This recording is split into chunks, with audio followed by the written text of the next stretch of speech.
Okay, so let's wrap up this Break Pack 3 with one more lesson on continuity.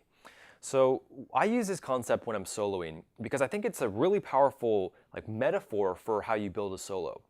So I'll use this with like a C minor seventh, and I'm gonna just show you. So when I say continuity, what I mean is that I play one lick in my solo. Let's say that's my lick. And then from that lick, I'm left, it's almost like this lick right here is a building block. So that forms my foundation. Like all those notes that I just played before, that forms my foundation for me to solo once I'm left at this last note, which in this case is a D. And so from that D, I'm left here, and I can feel it in my body actually. I can feel like the connectedness with that note or the music or the piano or however you want to say it. But I'm taking that building block, and then I'm putting another building block on top of it. So it's like that right there. That was my building block. That was like a second one. So that's one, that's two. And then, so based on that last building block that I just did, I use this to make the song or solo even more continuous. So that was the first building block. So those are all it's like little building blocks, you know, it's like each thing that you do, it forms a foundation for something that you can do later, or something that you can build on top of it. So you can apply this to any chords, scales that you already know. And because it's really just a term that's useful for soloing. And so this idea of continuity means that this process of building a foundation and then building on top of that foundation and just keeping on building is continuous. It's never ending. So I'll make this building block, use that, then another building block, then I use all of those notes and those feelings that have gone before that to form the next building block. And so it's like you're constantly being supported by the last phrase that you played. So if you play any lick, like,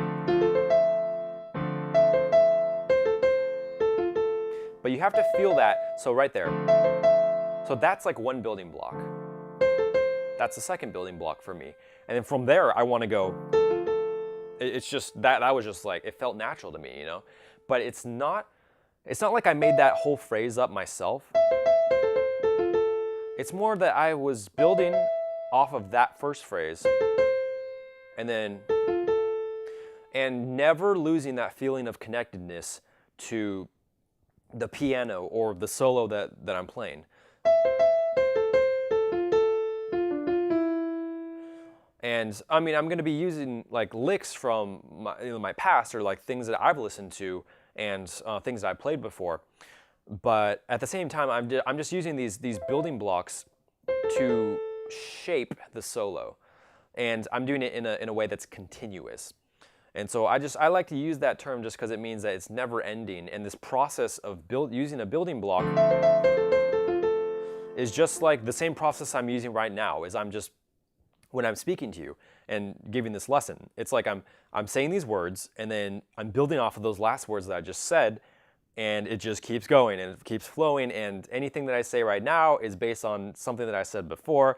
And it's really like a process, like what's that called, when thoughts just keep going through your mind, like stream of thought, or it's just like when you're journaling or something, you just keep writing based on the words that you wrote before. Oh, stream of consciousness. And so you can use this term, or this feeling of being continuous, just by applying it to your playing. So just play like a chord, play a lick, and then based on that lick, you feel that feeling in your body of what just happened before, and then based on that, you put another building block, or just another way of playing that correlates, or that builds off of what you just played before. So just to sum up break pack number 3, we went over like syncopation, and you can still use that with the 1-3-5-7 and the 1-5-7. And then also, I just gave you, a lot of those guidelines. So what you want to do with those guidelines is just, maybe you can pick like maybe one for a week, or I mean, some of you will probably be a little bit more ambitious and you want to like apply a lot of those principles to your playing, but it does help to just focus on one for a little bit. If you're playing too softly, then like just focus on just playing confidently, and no matter what you do, and being okay with making mistakes, or you just take one of those principles and then just like work that principle for a week, and then you do another principle, or you can just do it for a day, or however feels right to you. But in my experience, it's best to just focus on one, and confidence is definitely a really good thing to work on too. So yeah, that's how I would use those principles, and you can work on the syncopations with the 1-3-5-7, 1-5-9.